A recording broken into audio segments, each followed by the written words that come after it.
You're listening to the Hazard Ground Podcast with service members from across the military sharing their stories of combat and survival. And now, here's your host, Mark Zeno.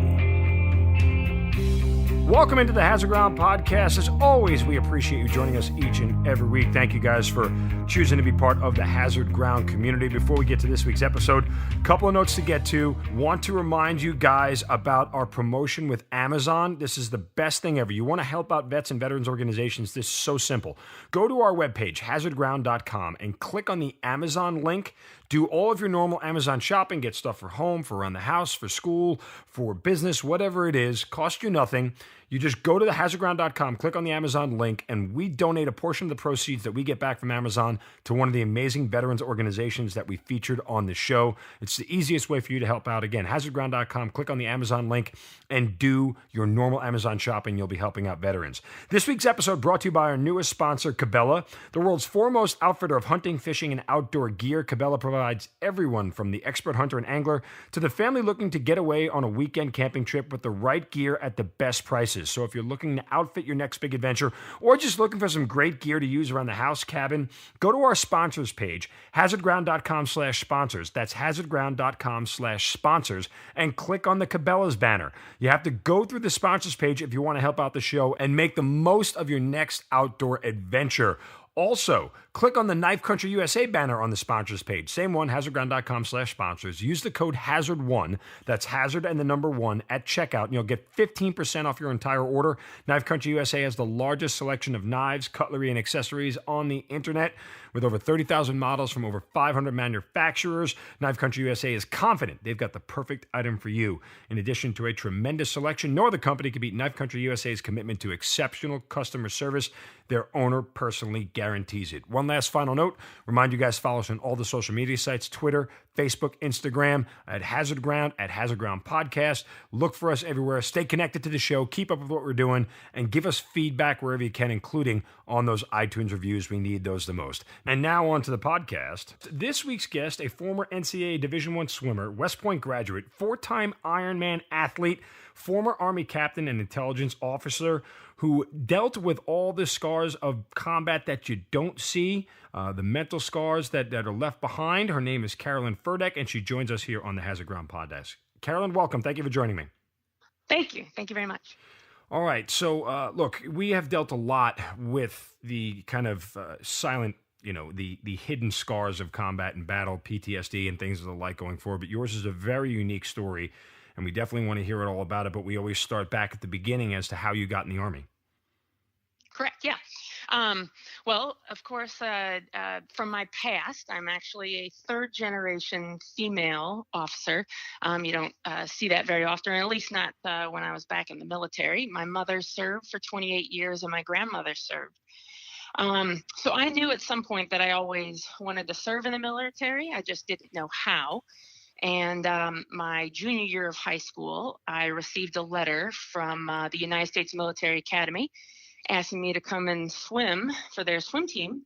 I sadly went to my mother and was very curious why a military academy would be recruiting me. I had my experience or views of movies and television shows at the time was that military academies was where parents sent their delinquents. Yes. So I was quite confused, but she quickly explained the purpose and what the academy was. And so that's kind of how my career got started. Was your mother an officer as well, or was she enlisted? She was an officer.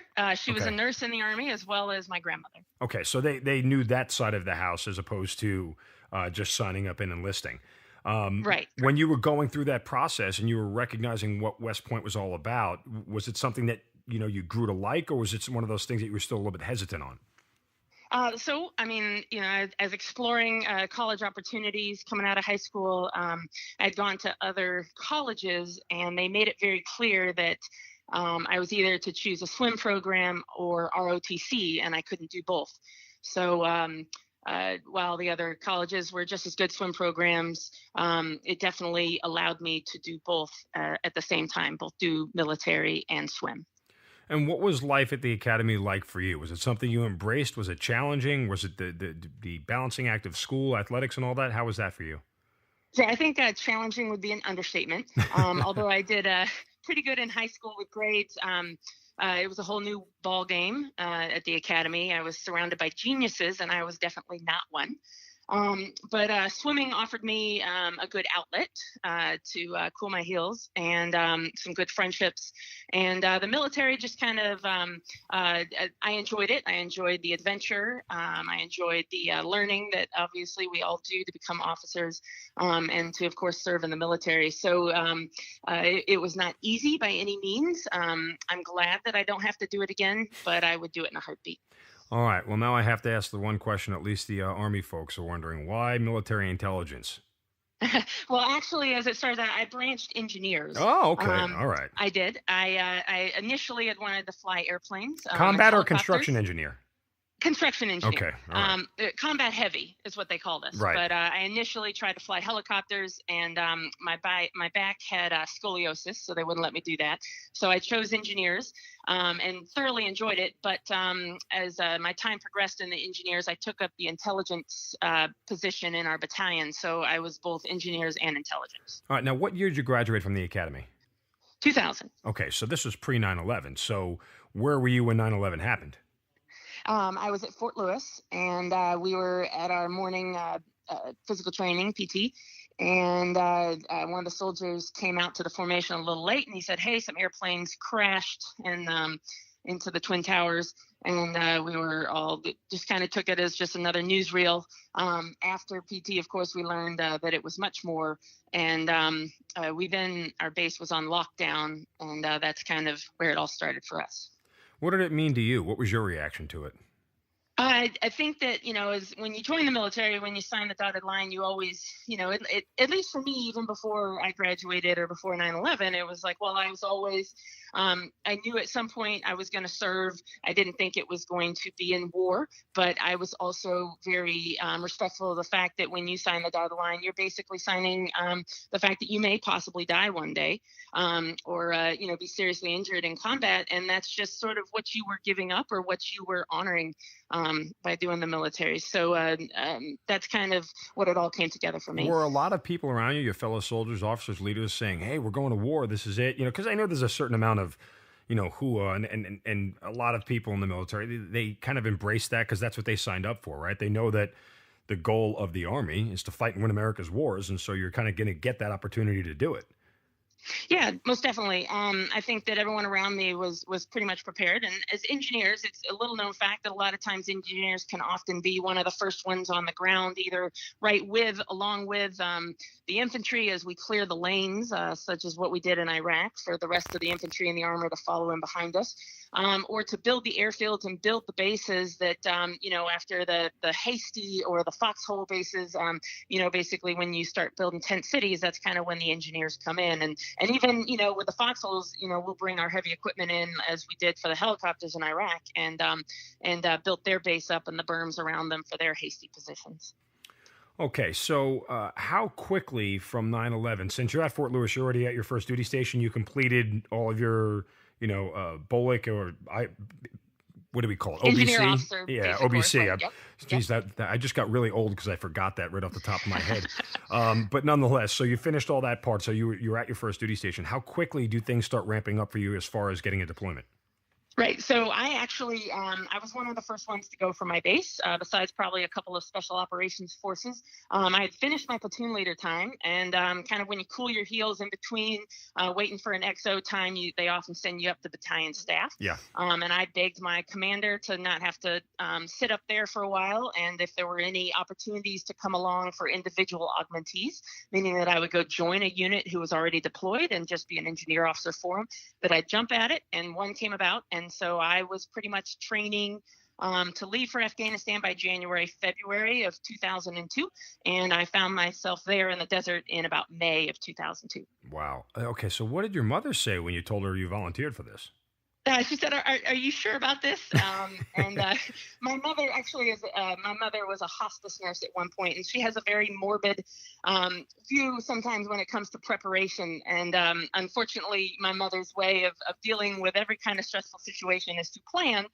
So as hospice nurses plan for death, she planned, for in case anybody would come knocking at her door, she wanted them to know where she was. And so thankfully, that plan did not have to come to fruition in my case. Yeah. Okay. All right. So 2002 in May, you're already on the ground. The war on terror is only 7-8 months old at this point in time. Right. What is your first assignment and mission? Kind of what are you challenged with doing at this point in time? Sure. Yeah. So I joined a unit that had actually been in country since December of 2001. They were Okay. one of the first ones there. I was with a civil affairs special forces Yep. unit. And our main mission was pretty much following behind the spec up guys that were grabbing the bad guys and setting up towns after they pulled pretty much the leaders, who again were the enemy. If they pulled them out of the towns, resetting them up with whether it be medical, political, engineering, schools. So we were building schools and building roads and building medical facilities for them. And by that, I mean that we were contracting the locals to do that. As an engineer officer, I was in charge of a lot of projects to include a couple of elementary schools and a veterinarian school. All right. So at what point in time, just in the big picture, what point in time you transition to doing intelligence stuff or you don't? Right. So that didn't actually happen until much later. Okay. Yes, it didn't happen on that deployment. All right. Well, and the reason I'm just trying to give the listeners context of how everything goes along, I mean, I guess, Sure. how eventful or uneventful was this first deployment? Right. So it in terms of deployment, it wasn't your standard deployment in my mind. I mean, granted, I was with a special operations unit, and they deal with much smaller forces. So we lived on a street that we had taken over several of the homes or bought several of the homes, and we lived in houses. It had running water, but you definitely didn't drink it. We lived what would be considered, comfortable in some minds. Now, granted, we had mortars, coming in.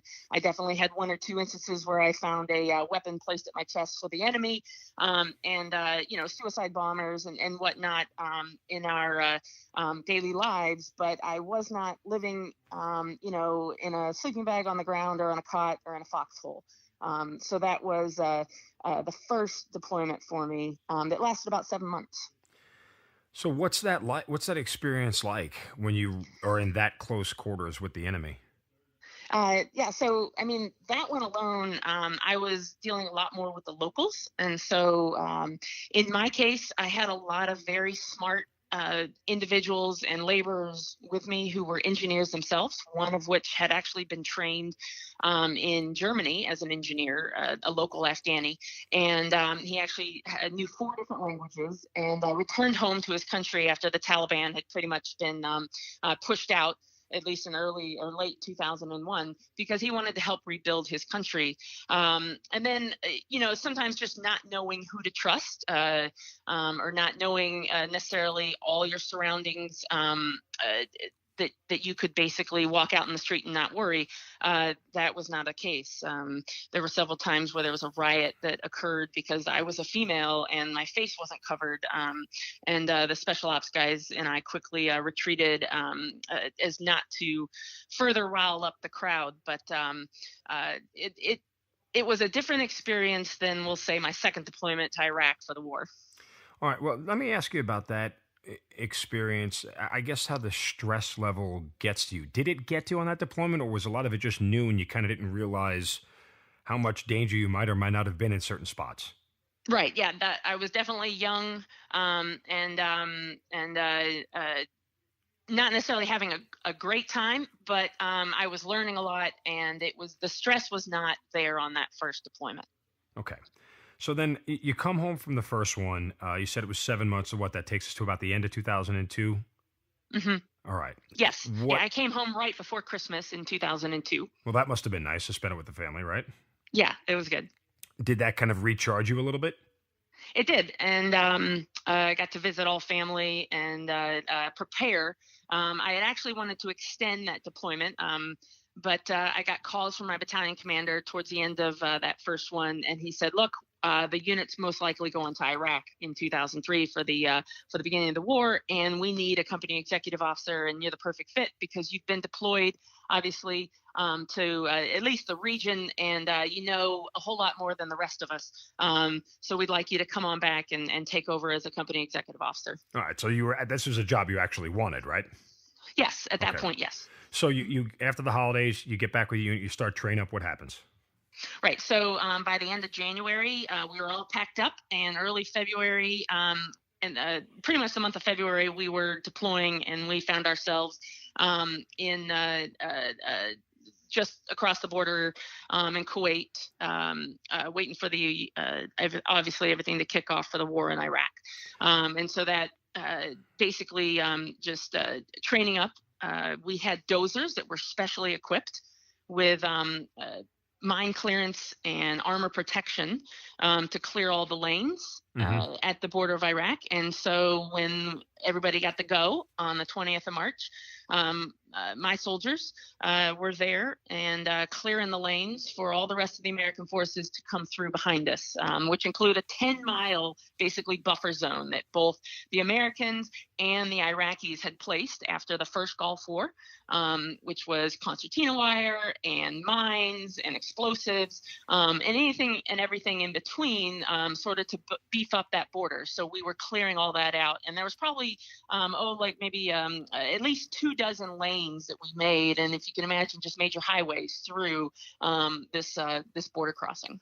Let me ask you, because you're not the first person we've run into that's kind of was stationed in Kuwait prior to the invasion of Iraq in March of 2003. Did you guys have any idea when it was going to happen, or you were just kind of going day to day, just waiting for a word?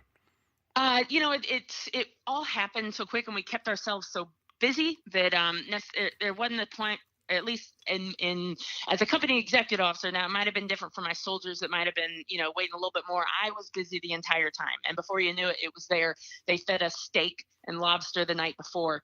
For at least for our experiences, we knew something might have been around the corner. And sure enough, we were lined up at the border, and 4 hours before we actually crossed, I was sent to the rear to draw 100 body bags for my company. My company was 120, and that's because the expected casualty rates for our unit alone was well over 70%. We did not know those numbers, thankfully, at that time, and most thankfully, those numbers did not even occur. So, hold on, you got to walk me through this here a minute. So Sure. Are you told you're going to pick up body bags, or they say just go get this, these items we need you to go get? I mean, were you specifically? Right, that's pretty much what happened. I went to the rear to pick up items, and several boxes full of bags and I asked them what they were, and they said they're body bags. And so, what's your feeling when you hear this? I mean, definitely okay, this is a lot different than the first deployment, and I better keep at least the number that I drew to myself. This is not something that's a good morale boost, but it definitely made you much more aware that this is a whole new ball game. I'm so naive and stupid. I would have been like, are these for us or for the enemy? Yeah, I think some of that too. It was like, okay, well, there was that belief of nothing can happen to us. We're the Wild Wild West, and we're going to take control, Right. and this will just be for all the ones we pick up along the way. Well, I'm just sitting here going, oh, so we're going to kill 100 people. All right, good, thanks. All right, good to know. Because I was going, maybe this isn't enough. Maybe we need more than these. All right, well, that's got to be a little bit unnerving. I mean, you didn't tell anybody else? Did you keep that with you by yourself the whole time? You didn't even tell like another officer, another friend? Right. Anybody? I don't think the topic really came up again until probably when we were almost done with deployment and we were going through all items. And I said, oh yeah, I picked some of those up right before the war started. And not too many people knew about that. And that's crazy. I could have never kept that a secret. Right. I think that you just get so involved with everything else that's going along that you just, take it and go with it. And you thought, well, I'm not going to need these. This is not going to be a part of my unit. And actually what ended up happening is since then, obviously over a decade later, I spoke with a colonel who's retired now, and her main job as G1 in the Army, not VG1, but part of the staff, was to prepare units for backfill. And I mean, alone, they said they had, dozens and dozens of colonels ready to backfill the expected loss of battalion commanders and those positions. So you can imagine just the numbers that they thought might occur. They were preparing basically. You always want to prepare your best and be well prepared. So they were ready for a World War II type scenario. That's crazy. I can't even fathom it, because I just remember how much relative ease. And how yes, like 10 exactly. weeks. We were at and I think that's what you want. And that's definitely, but you want to be prepared in case it were to go any other direction. We definitely were not going to be caught down with our, hands in our pockets. So that was good. In some ways, I feel very good about the preparation that went into it, at least initially there. I mean, yes, I applaud the preparation, but part of me is just like, there are so many egos and big swinging guys and bravados in these rooms that plan these things that, yes, we expect casualties, but the idea that they were attaching a number and a casualty rate to it before the first shot was even fired, to me is almost like it's inconceivable, because I didn't think that's how they planned. That had to come from somebody else on the side going, you might want to think about what happens if this thing goes bad. Right. And thankfully I was not part of that kind of staff. Okay. So I was grateful for the role I had. Well, can I ask, did you ever have to open any of those bags? I personally did not. But I mean, your unit did? Yes. Okay. Was that what's that feeling like for you at that point? For our unit itself, it didn't happen till much closer towards the end of the deployment, on that deployment. And obviously, as officers, you feel, or at least as any kind of leader does initially, is that this is, you could have prevented this. There were things, you're second guessing everything you did. And then, of course, the human part of it is, this is someone back home that now, a mother has no child, a wife or husband has no spouse, a child has no parent. And that's when reality sets in, much, not even counting this is your peer that you just lost. When you look back on it, were those moments bigger in kind of what happened to you than you gave them credit for at that moment? Most definitely. Again, you compartmentalize it, you stick it away. It's you got to move on. You got a mission. You're a leader. You got to take lesson and keep going. And when you step back and talk about it, I mean, even just one of these deployments, or even a month over in one of these combat zones, is enough probably to last a lifetime for anybody, or much more than you would ask for anybody that some have even experienced. So. Yes, I would put it away so that I could go on. But I think in my case specifically, it was the culmination of everything on top of everything on top of everything that kind of brought me to the point on my third deployment where I had so much problems. Well, and everything's cumulative. I don't think we realized it at the time. In compartmentalizing everything, it's almost like just you take one compartment, but then you stack another compartment on top of it and another compartment on top of it, and you keep going on and on and on. Eventually that weight starts to become such a heavy burden that the only way to let it go is to uncompartmentalize it all. Correct. Yep. All right. So you started the mission clearing roads, started the deployment rather clearing roads. So what goes on during the rest of the deployment while you're there? Right. So my company specifically got attached to a Apache helicopter unit. And we basically were their ground support. Now, being combat heavy engineers, we have lots of resources. We do a lot of different things. We have people that build, structures, and we have plumbers, and we have electricians, and we have your basic earth movers, the one that move dozers and can drive just about anything, possible. And then we have mine clearance. So we have several different, roles that we can play. So we pretty much played all those. You take a handbook for what an engineer does, and we did everything. But my company specifically would build up hasty bases for the Apache helicopters as we moved along. And we also built airfields. My battalion as a whole did that, and we sent soldiers off to do that. So we built one of the hasty airfields, one of the first ones where they were bringing in, taking out the combat wounded and bringing in supplies. As the war progressed in that first month, and couple of weeks and days even, it was very fast paced and moving. And there were several times where we all lined up on basically a highway in the middle of the night, blackout conditions, so no lights, and just driving through dust storms. and just lined up in a huge, sometimes slow, very slow moving convoy all the forces start moving forward. Did any of this at the time, did it start to become like more than you could bear at any point? Did you realize how much stress you were under? I think at that time, no. You're all under adrenaline rush. You're just on automatic pilot. And to me, it really didn't start to settle in till the end of that second deployment, where I was noticing that I was tired. And when everything kind of settled and we kind of settled on the base, and we ended up spending the next 6 or 7 months on one base, and we would go out and do missions from the base, but the pace really slowed down.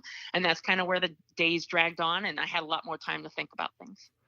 And obviously the thinking can be helpful but harmful at the same time. Exactly.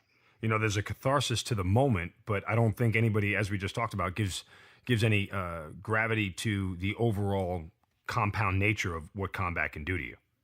Right. And I think that's, what a lot of my peers and soldiers around me have kind of experienced over the years. All right. So the second deployment ends, and you get back. What's decompression like? And are you just going right back into it? How much time do you have off? I'm kind of trying to get an idea of the pace of what everything was. So I came home in spring of 2004, and my commitment to the military was going to be up, pretty much in the end of the spring in 2005. And I thought, we were pretty much done deploying. I'd already done 2. My unit was going to cool its heels for a while. So I started looking towards my options when I would get out for the next year. And in between that time, I decided to train for an Ironman. I had actually started training, believe it or not, in 2002 in Afghanistan. Funny story. I out of the blue in 2002, I decided I wanted to do this Ironman. So the base was only 50 yards long. And there was a swimming pool, a house pool, but it was empty. And all of the electric exercise equipment was broken. So I called back to a bike shop in the States and asked them to send me a bike because my own bike was obviously in storage and nobody really to get it out. So they shipped the bike to my boss's home in North Carolina, and he was home for a baby being born. And he brought it back on a C-130 in the belly of the aircraft, walked it off, and set up this red, white, and blue bike fittingly on a trainer. And I started training for that Ironman. It went back in storage in 2003. And then in 2004, I was able to sign up. I ended up doing 2 Ironmans that year and a marathon. And it was just kind of my way to get back into good shape, back into the college strength and conditions that I had. And then, on the personal side, the career side, I decided to pursue the FBI. And throughout the rest of the year in 2004 and early 2005, I did all the requirements to be accepted into the FBI, and I was. And I actually got a start date at Quantico for the summer of 2005, right after my commitment with the Army was going to be up. But things changed. Well, let me ask you real quick. Where did you swim? Did you actually put water in the pool? No, that was the thing. Like, I knew I didn't have to worry about swimming. Running obviously needed the most work, but that wasn't going to happen, in Afghanistan. So it was the biking where I was just going to look to get my legs strong. So it was really just focusing on getting my biking skills up, because that was what was most foreign to me. I really didn't do much biking. So yeah.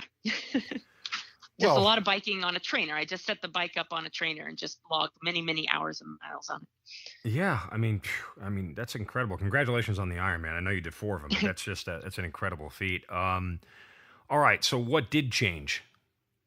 My unit got stop-loss orders, meaning that obviously the Army didn't have enough manpower at that time to fill the ranks of the engineering in my unit. So all of the soldiers that were planning on getting out could no longer get out of the military. They could move on to more schooling to further their career, but they couldn't get out of the unit. So myself and probably about 2 or 3 others were pretty much our orders to get out were stopped, and we were given orders to return to Afghanistan in 2005. We know they were lying about that stop loss stuff because anybody who was in Iraq saw 140,000 people there, and half of them weren't doing anything. But that's a whole different discussion for a different day. Generals, they like to have and not need, than need and not have. Right. So, but I just a side note, again, I literally, that's how the troop surge there got up to 140,000 soldiers. And literally, you did not need that many. You didn't even need half that many to do what we needed to do. But anyway, as I said, different discussion. All right, so you get orders to go back to Afghanistan. Are you, at this point, are you angry? Are you upset? What did you tell the FBI? Right. Initially, I was kind of frustrated because I'm someone who plans meticulously and, OCD kind of plans. So this was definitely a disruption. But I mean, I'd had a lot of disruptions throughout my life with changes, and you just learn to accept it. So after probably a couple of days of mulling on it, I was like, I'm going to find the good in this. So the FBI said, hey, we can pick up your packet, next year when you return, and we'll just up your medical, one more time through the medical process, and then we'll send you on to Quantico. When you get back. So I was like, okay, the career is going to be there when I'm done.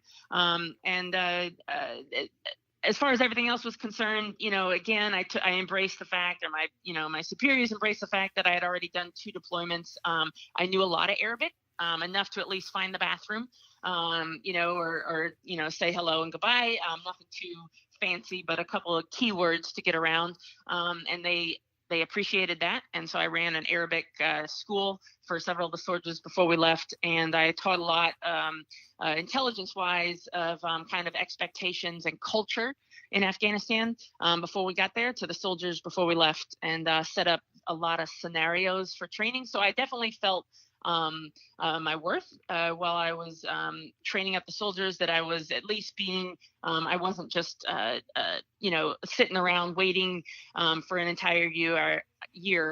Or at least for the train up, I felt like I was contributing, and it was, people were grateful for that contribution.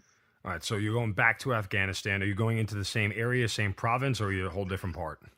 Right. So this time I'm deploying, obviously, with a unit, not with my own unit and not another. So we went to a totally different province. The first time I was in Kabul, and this time we're in Kandahar.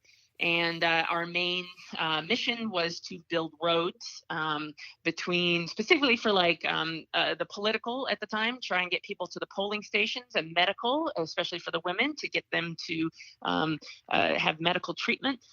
So we were building roads between Kandahar and Tarankat. And I believe it was 120 kilometers that road was, if my memory serves correctly. But we were earth movers, and we had the capacity to do that. So that's what our soldiers were doing. All right. And so given all this is going on, what is the operational tempo that you have as soon as you hit the ground? So our unit, we pretty much stepped right on in. We had prepared the entire, the 3 or 4 months before we got the orders to deploy. We were preparing with road building capabilities. So we knew what we were going into. We knew what our mission was going to be when we got there. And so we just picked up and started running. As my role as the battalion's intelligence officer, I was, again, I looked at this as a positive of, this is a good train up for my career in the FBI, intelligence gathering and understanding that. So I took on trying to get with the infantry battalions and the special forces units and picking their brains about the enemy in the area and the culture. And I tried to contribute back to them, information that my soldiers were providing, as far as if you're providing a service like building a road, or, that people are going to get medical service, and our medics were also providing medical service. The locals were a lot more, instead of kicking down a door per se, they were a lot more grateful, initially at least, for our units being there. And so they would come to us with information that we could then turn around and provide to the infantry and the special ops guys, and they could go in and get their targets. So it was a good working relationship with all the units there. So when did things start to, is break down, fall apart the right way to say it for you personally? Right, yeah. So it all happened very quickly. Now, mind you, I had been on, obviously this was my 3rd deployment in 4 years. I had been on dozens and dozens and dozens of convoys and missions, and, out to outposts and counters with the enemy, both suicide and, not necessarily bullets flying. But like I said, interactions where I've had to talk the enemy down, mortars going off around us. But for whatever reason, this was the culminating point. And I was able, talking with the special ops guys, we were able to put a convoy together, or get a unit with us, an intelligence unit with us from the special ops guys, communications. And they had some assets that would be very beneficial to our soldiers on the ground, who are building the road. It's 120 kilometers long. And I popped in, they said, hey, you would be a great resource to be up at Tarancot at this time, and you can brief the other companies that are up there with all the information that you've had. Why don't you go up there and join my S2 NCOI, or my intelligence NCOIC was up there. And so we were also going to be able to have a face-to-face. We hadn't seen each other for a few months, and sit and talk about some things. So I jumped on the convoy with this commo unit.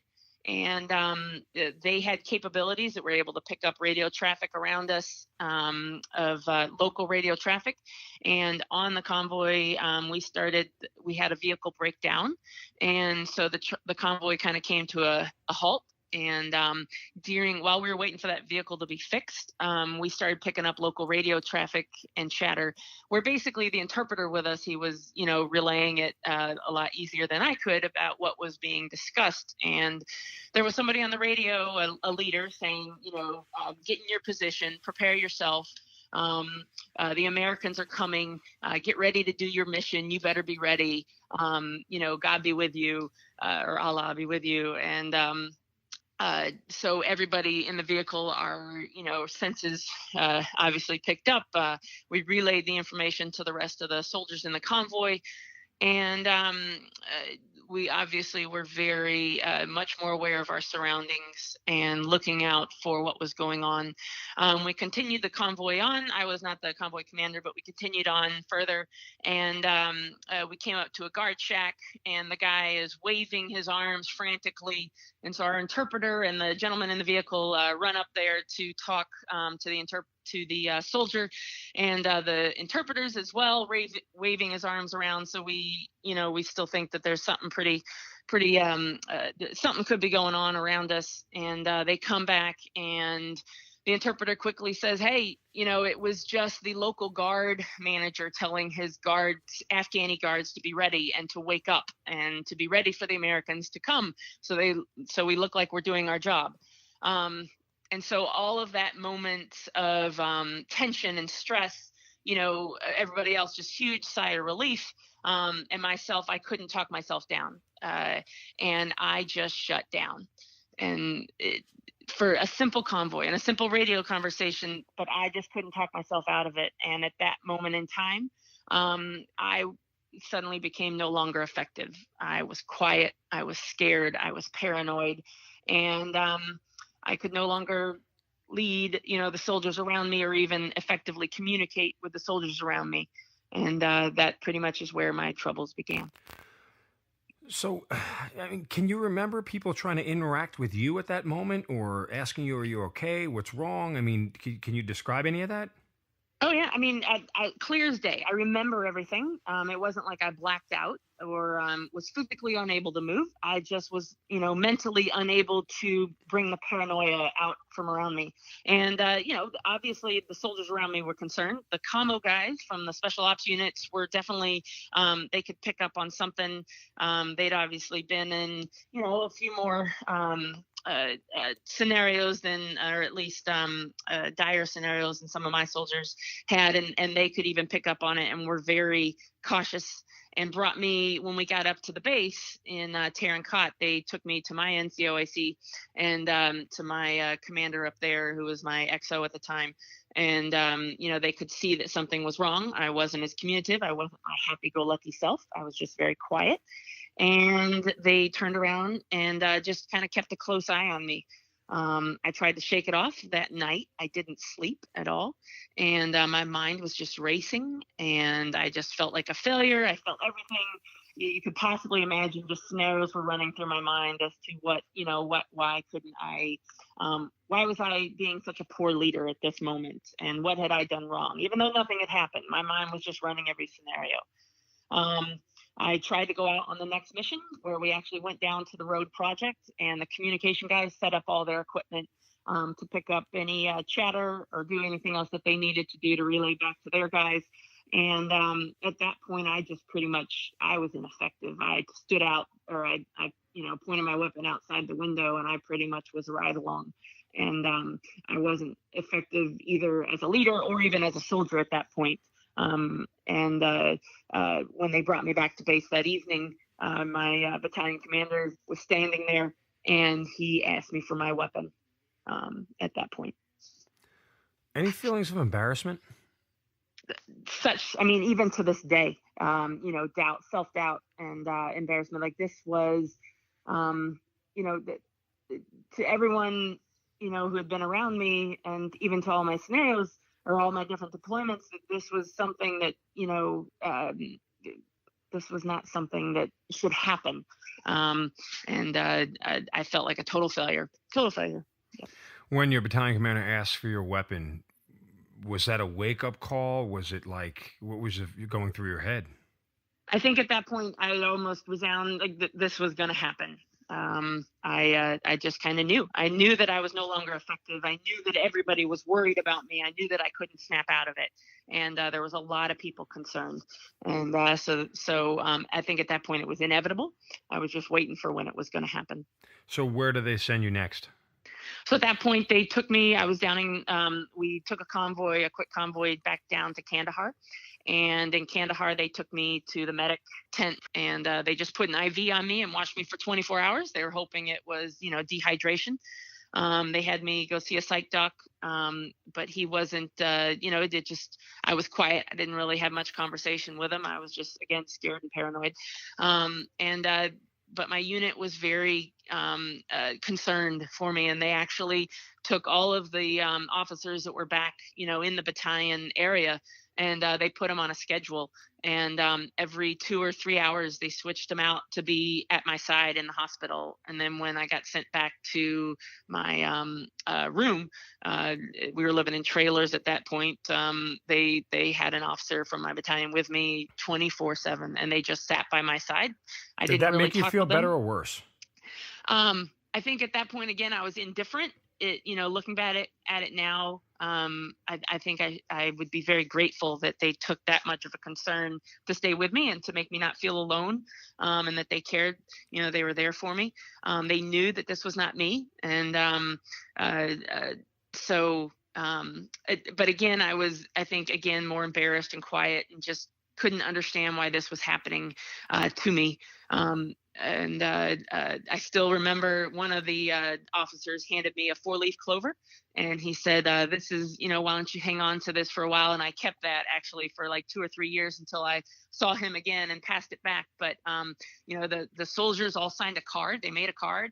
And my S2 office, my intelligence office, all signed it and sent it over there. At that point, they decided I wasn't snapping out of it, and I needed to be brought out of country. So they put me on a C-130, and right alongside the guys on cots that were screaming and, hurting, obviously, from bullet wounds and legs being blown off. And here I was taking a cot, just laying quietly with a nurse at my side watching me while we flew to Germany. Okay. When you're on that flight back and you see everybody who has the actual physical wounds and yours Right. aren't physical, does that make you feel worse? Much worse. And why am I laying on a cot? And how unworthy I am of all of this medical attention. Again, like taking up valuable space for somebody else that may need it. Running through my thoughts the whole time. And just again, more of devastation that this is where I'm at this point, that I'm not with my soldiers, that I've failed, that I couldn't hack it. Just total, utter failure on my part, and just quietly laid there. And when we got to Germany, I insisted on stepping off the cot and walking off the plane, much to the fear of my nurse who was assigned to me. He came chasing after me and tried to get me to lay back on the cot, but I wasn't going to do that. I wasn't physically wounded, and they didn't need to carry me off that airplane. All right. So when you get to Germany, what's happening next now? I mean, do Right. you understand the scope of where you are right now? I did, not entirely. I think, I didn't know a psych ward existed, other than seeing them in the movies. So they really were foreign to me. So there was a sense of, again, with the paranoia, like an anticipation, like I'm being taken somewhere where they're actually going to say I did a good job, and my mission is over, and it's time for me to move on with my life. But that next job was, basically they opened the door to the psych ward, and at that point, the nurse that was with me on the flight left, and then the doors closed behind me and locked behind me, and I found myself in the middle of this psych ward in Germany on the military base in Landstuhl, and in a whole new world. What's that emotion when those doors close? Can you I still was hear like, the oh, sound of it?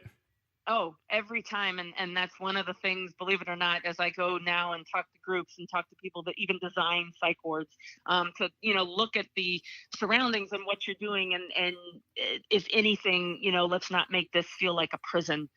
Which to me, that was my first impression. In fact, the ward in Germany, at the time, it had a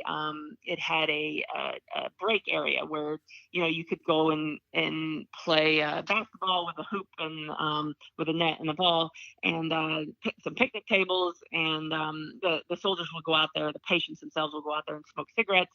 But it was on a rooftop deck, and it was surrounded by concertina wire. And obviously it was to keep people from jumping off the deck, but to me it was the definition of I have lost all rights.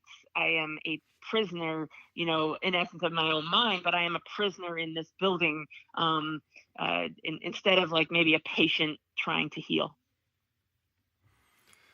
Oh man, because everybody right now who's listening to this, who's never been inside a psych ward, is just thinking of what you see on TV. And so, yes, it feels like white walls, padded walls, prison, and the dreariness and drabness and just sadness of everything that's inside there.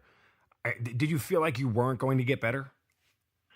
I think if anything, like at that moment in time when they first closed the door, it was just a new world. It was like my world just collapsed. I was like, I have, all of my hopes and dreams just got washed away. Any kind of career I hope to have with the FBI is gone. Any kind of career with the military is gone. How can I look at my family with pride, having to serve the military? I was now locked basically in a prison. And to me, I was like now a prisoner, and that I had just failed in everything that life could offer.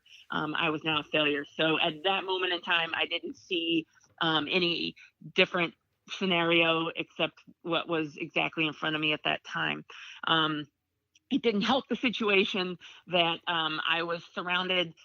It was all male soldiers. Now, granted, I come from military.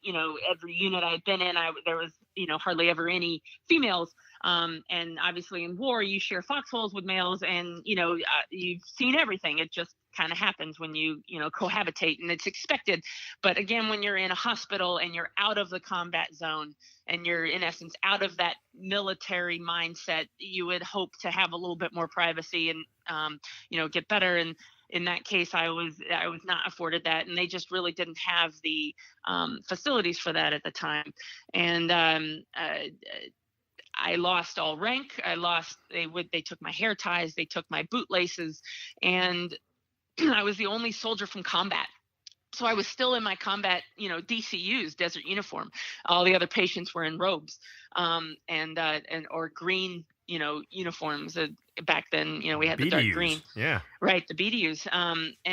So I was an anomaly. And the doctors were confused as to why I was there. I got drilled daily on, what drugs was I on. Obviously, opiates were really high in the area in Afghanistan. And we even had some soldiers in our unit have problems, obviously drug problems while we were there, because it was so readily available. And was I pregnant and making, it up? Was I trying to get out of combat? Was I pretending to be, sick? I got anything and everything. And so I even doubted myself. I was like, yes, this is, I've failed. Something must be wrong with me, but it's nothing that could be, it's nothing that was a result of combat, is what I was told initially as well. Carolyn, at what point in time do you talk to your parents? Like, do you tell your mother? How did that conversation go? So actually, it was an appointment the following morning with the doctor. The doctor said, "Hey, have you talked to your family yet?" And I said, "No." And they said, let's call your family." And it was, I think, 2 a.m. back in the States. And I was like, at that point, I hadn't even crossed my mind to call them. If anything, I was embarrassed and scared, and I didn't want to talk to them. But after he had mentioned that, I was like, "Oh yeah, I want to talk to him." He goes, "Well, it's 2. We can wait till later." I was like, "No, no, no. My mom will be up. She always wakes up. And she'll be grateful for my call." And so they called, and I got to talk to her very briefly, sitting there in the doctor's office, no privacy. She, of course, I was told later, bolted out of bed and freaked out, and just was waiting for that call. Just didn't realize it would be a call like that. But the whole family was definitely worried. All right. So how long are you inside the psych ward? All right. So believe it or not, within 3 days, I was back to myself. I had snapped out of it, whatever kind of shell shock it was, and I was begging to rejoin my soldiers back in Afghanistan. I was not broken. I did not have a mental illness. This is not how my Army career was going to end. Send me back in. I'm fine. But obviously, after all that had happened, they were not ready to do that. So I stayed in Germany for 2 more weeks, and they observed me on that ward.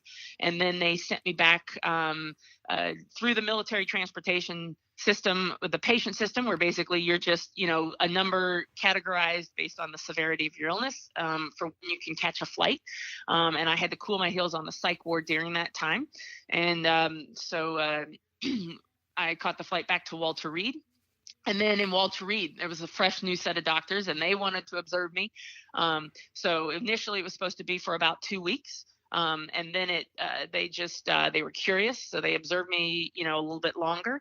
And I was back to my normal self now. And totally, if you can imagine now, back into my leadership role, my officer role, trying to take care of the other patients on the ward, making sure they have good, services, and that, we can go out and do physical training time, just anything and everything to occupy the time while I'm waiting for these doctors to, make their decisions. So they finally, after about 3 or 4 weeks, got me on a flight to Fort Lewis, Washington. Again, I'm on the medical system flight, so I'm waiting just a number in line as to when I can hop on to that, space available. So I get back to Fort Lewis, and again, I'm going through the system. So I have to, go through the psych ward at Fort Lewis before they release me. And then I'm released to a family friend. And so that was probably about 6-7 weeks after it initially happened.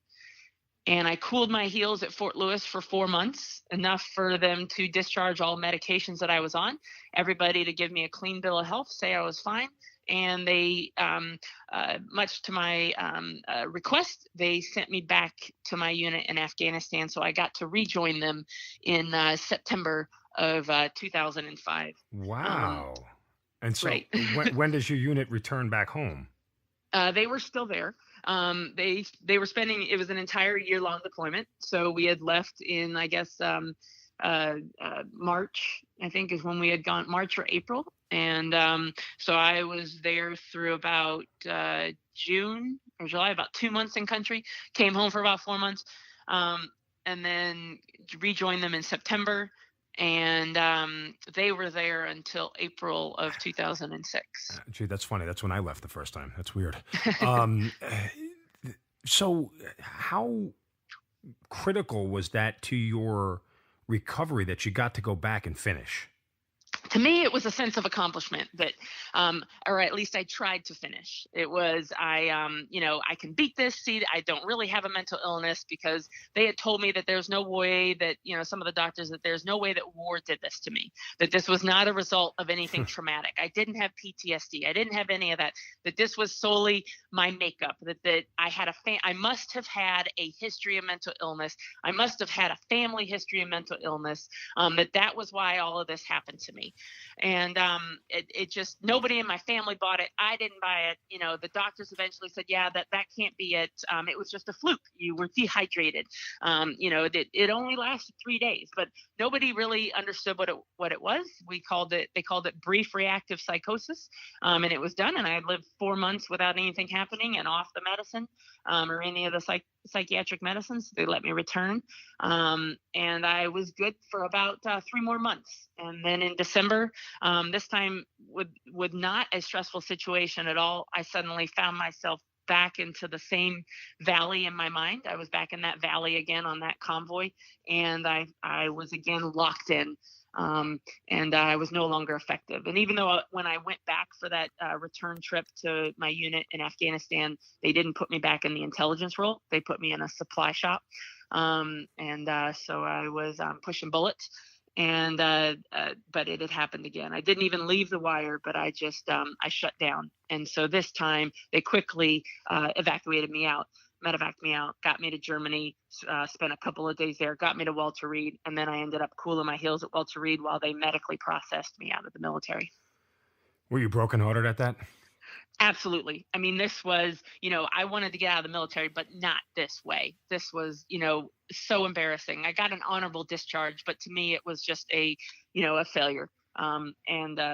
It was, that now I had this on my record.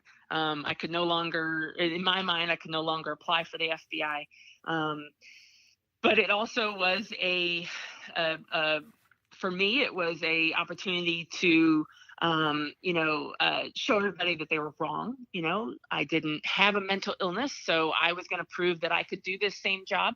So I signed up with a company, Raytheon, and we did engineering and intelligence work, and I kept my top secret clearance. I disclosed everything that had happened to me, my security clearance records, and got approved for, keeping my clearance.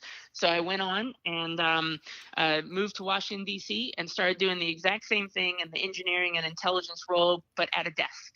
But still doing all the analysis and the reports and the reverse engineering that I had done in the military. Now, part of me feels like because PTSD wasn't something we talked about in 2005 and it was a stigma, and even to this day it's still a stigma, but it just wasn't something that we ever bothered to lend any credibility to. So I almost kind of get the reaction of the doctors at that point in time. Obviously, we know We've learned a lot more about it and what it can do, but what is the actual diagnosis? Do we know? Do you know? Well, so, this is kind of probably what brings me to the point that I'm actually talking to you today is, I then, after I got out, I went on to DC and I tried to do this on the outside world without all the stressful bullets flying over you and mortars blowing up and losing your comrades, face to face. I had, left all that behind and everybody thought I was fine, but, it reoccurred and it would reoccur again and again where I would be absolutely fine and then shut down. And not sometimes with a stressful event and sometimes without a stressful event. And I would be locked in is what I called my episodes where I just couldn't communicate effectively. I was paranoid and I was very quiet. I didn't have the typical rage that presented with PTSD. I was medically discharged from the military with a diagnosis of PTSD. But they probably went through 10 different diagnoses over the years. And actually it was a decades-long journey of trying to figure out what it was. And I happened upon, a nurse practitioner in the VA that took a very strong interest to my case. And she attended a continuing education lecture and at her lunch hour. And it was taught by a doctor named Rafat El-Malik. And he basically is world-renowned, very respected. And she says he even has groupies. But anyhow, she said that, she thought he would be interested in my case because nobody could say what it was. Again, it didn't present, over the years, it didn't present, the typical symptoms of PTSD. It didn't fall into any category. Eventually, towards the end of it, they called it NOS, or not otherwise psychosis, not otherwise specified. They just didn't know. And the medications they used didn't help or stop the symptoms. And they actually, supplied me the same medication year after year after year, provider after provider, because the provider before them had used it. And I had tried every technique possible, but they just couldn't figure out what it was or how to stop the symptoms. And she said that this doctor might be interested in my case. So she told me to reach out to him. And he was a doctor at the hospital where I worked as a physical therapist. After I got out of the military, I had actually gone back to school, and the vocational rehab program supported the efforts. And I got a doctor in physical therapy. And I was practicing at University of Louisville. I still am today. And I went to this, I wrote him a letter, bottom line up front. We all know how important people's time is. And so I summarized everything I could as concisely as I could in one page. And I dropped this letter off at his office at noon, and he called me on my personal cell phone, on his personal cell phone at 6:00 that night. And it all came to an end. And he said, I know what this diagnosis is, but better yet, there is a medication when it is dosed correctly that can treat it. And now I am 4 years later without having these episodes that have literally stopped my life just about every year or every other year. And I am now able to, hold a job and raise my family. And now I travel the country talking about this diagnosis. He wrote a research paper that got published in the American Journal of Psychiatry on the topic, and it's called it's basically the name for it is cycloid psychosis, and it's the medication he prescribed or suggested my VA provider prescribed is Lamictal, which is a medication that's used for seizures, and it's been used in the psychiatric world for a long time. But the dosage that he talks about is outside of necessarily what the drug company that created it suggested to the FDA. And because U of L is a research hospital and VA is a research hospital, and they were able to provide the research behind why a different dosage would be effective, they were able to get approval for it. And I have now been 4 years symptom-free. Well, congratulations. I mean, that's beautiful. Thank you. And you actually wrote a book about it, and it's called Locked In, A Soldier and Civilian Struggle with Invisible Wounds. So you guys can pick that up if you want to get all of the finite details of Carolyn's story. And I do appreciate the cover of the book, the boots without the shoelaces in them. Given everything you told me, it's appropriate that was the symbol you used on the cover of your book. So again, it's called Locked In, A Soldier and Civilian Struggle with Invisible Wounds. So when you look back on everything, Carolyn, where are you?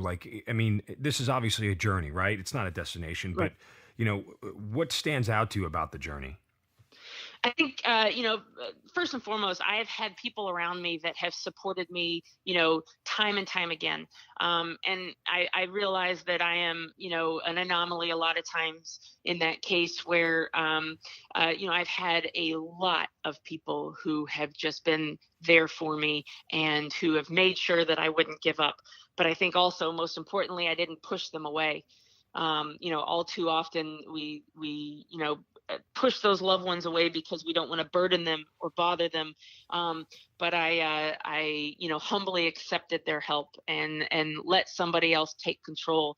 And, I have a loving husband and 2 boys that are wild and crazy. But they're by my side and they support me. I think as well, basically a never give up attitude. I think I've kind of lived my life that way. Where I just, if one door closes, I'll find another one that's open or even a window to crawl through. I'm not going to let anybody else decide the kind of life I'm going to live. And I'm going to, try and live life to the fullest. If you could go back right now and tell that younger Carolyn Furdek after that first episode, that first time you got locked in happened, what would you say to her? Well, I've never been asked that before. I think that if anything, you just need to take a break. You need to sit back and cool your heels. And as much as you want to just go forward and move on as if nothing had happened, this was pretty serious, and this is defining in your life. And if somebody's trying to tell you something, somebody's trying to basically, whatever your beliefs are, somebody upstairs is saying, is your mind, this is enough. You need to slow down. Do you think that because of who you were and the way you were made up and that attitude of always going forward, almost it ended up being a debilitating thing as you almost were in a struggle with yourself that you could go forward and your mind was telling you don't go forward kind of deal? Right. I think in that initial, that return, the one to return to go to the deployment, that definitely was a factor. I just needed to slow down. But in this case, my drive to want to prove to everybody and probably prove to myself that I was fine, it just got me into, a little bit more trouble the second time. Well, Carolyn, listen, I know that your journey is one, and even if, you are a person who can say you're, quote, cured, obviously, I would assume that this still is, your past is still part of who you are every day. Even if you don't have locked in anymore and it's not part of your everyday life, I know that it has never escaped you. And for that, I wish you nothing but blessings and continued good luck as you continue to live your life the way you want to on your own terms. But also, it's a great inspiration to all of us, and especially those who are more commonly struggling with PTSD, that there is help out there and there is a solution and that there is a way. And even though it doesn't seem it at times and it seems very dark, and I'm sure you had very, very dark moments, but that there is a path forward, correct? Yeah. I always, when I talk to people, you know what, everybody struggles with something. And it is okay to talk about it. It is okay to seek help. Be humble and, swallow your pride and accept that help. We're not superheroes. We're human. And it's okay to not be okay, as somebody else has said before. Carolyn Furdek, it's an amazing story. Again, nothing but continued success and all the blessings to you and your family. Thank you so much for sharing your story and continuing to be a mental health advocate, but we certainly appreciate your time. Thank you. Thank you very much for having me on. Carolyn Furdek, thanks for being part of the Hazard Ground. Thank you. You've been listening to the Hazard Ground Podcast, hosted by Mark Zeno and produced by Matt Pasquarella. If you have an interesting story to tell and you'd like to be on the show, send us an email at hazardgroundpodcast@gmail.com. And if you like the show, don't forget to subscribe, rate, and review on iTunes. Thanks for listening. We'll see you next time.